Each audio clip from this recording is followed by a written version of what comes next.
Let's move on to this story. Top London school ban on prayer rituals is not unlawful. This was a pupil who took the school to court, the Michaela community school in Brent.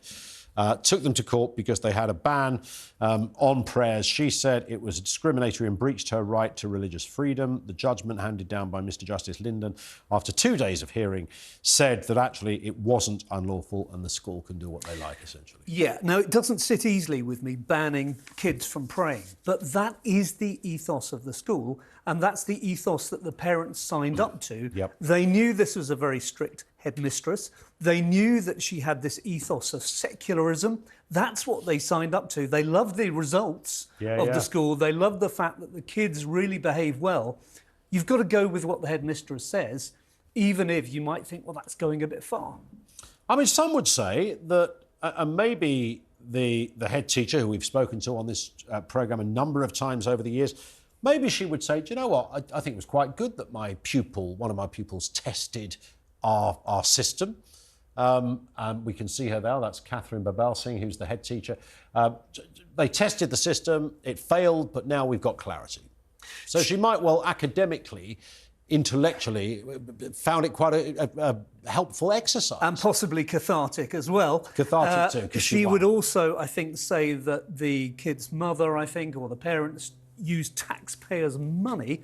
I think 150 grand was mentioned in the press today to take the school to court. How do you get taxpayers' money for that? Surely that's a private thing. You would have thought so. It must be some sort of legal aid. I'm not quite sure how it's done. Yeah.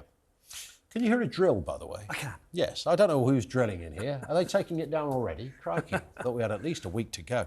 Let's move on to this story. Police attempt to shut down Conservative conference as Farage speaks. Now, this was a Conservative conference, National Conservatism Summit in Brussels.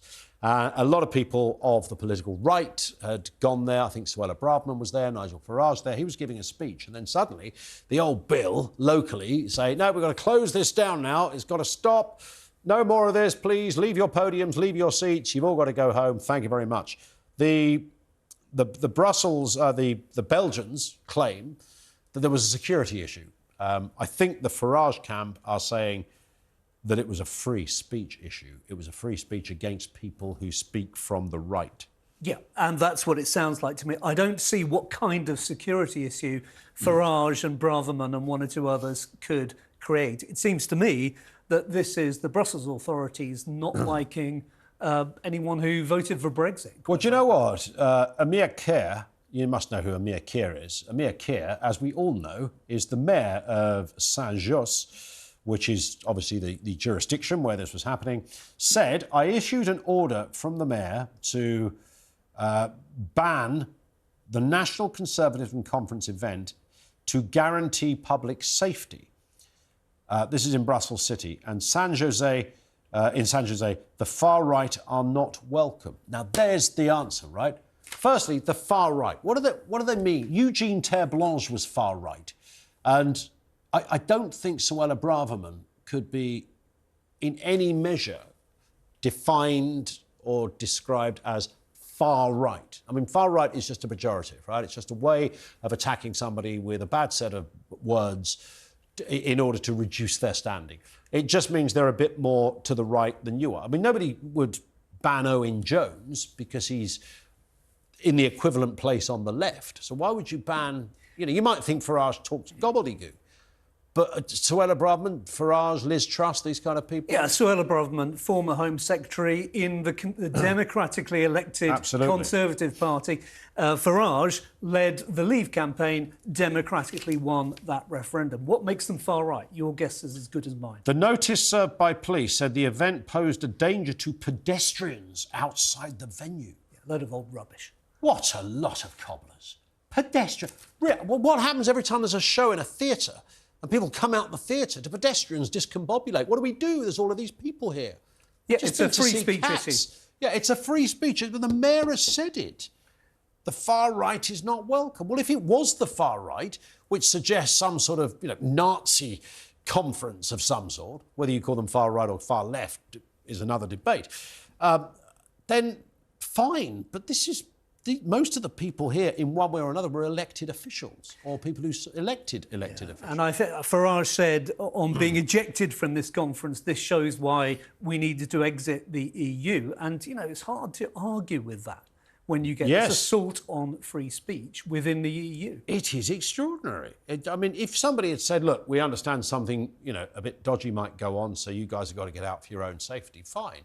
But this appears literally to be a mayor saying, I don't want this happening because I politically disagree with the people speaking, so therefore we'll ban it. It was a Conservative conference. And this is cancel culture in the raw. There it is. I mean, there's no other way to dress that one up. That is cancel culture. And let's look at this. Long-term sickness surges to record high as labour crisis deepens. The number of workforce dropouts claiming to suffer long-term sickness has surged to a record high. More than 2.8 million people say they are too ill to work. We have 2.8 million people in this country who are apparently too ill to go to work. Now, I can understand there's a lot of people too ill to go to work. I'm not so sure whether there's 2.8 million of them.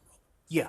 Of the working population, that's what, like 5% of people or something? Indeed, and of course it started in lockdown. If you see the graph shot up once lockdown had started. Yeah. Once we told people you don't need to go to work, the government will pay you to stay at home, then the long-term sickness shot up. Now, are we to think that this is somehow to do with long COVID, or are we to suppose, as I do, that this is actually the government encouraging people, correct, tacitly encouraging people, perhaps not meaning to encourage people to be off sick because they are victims? Well, it's seduced a lot of people into the idea of, actually, I quite like this, laying on the sofa malarkey. You can sit there and watch loose women, you know, what's wrong with that?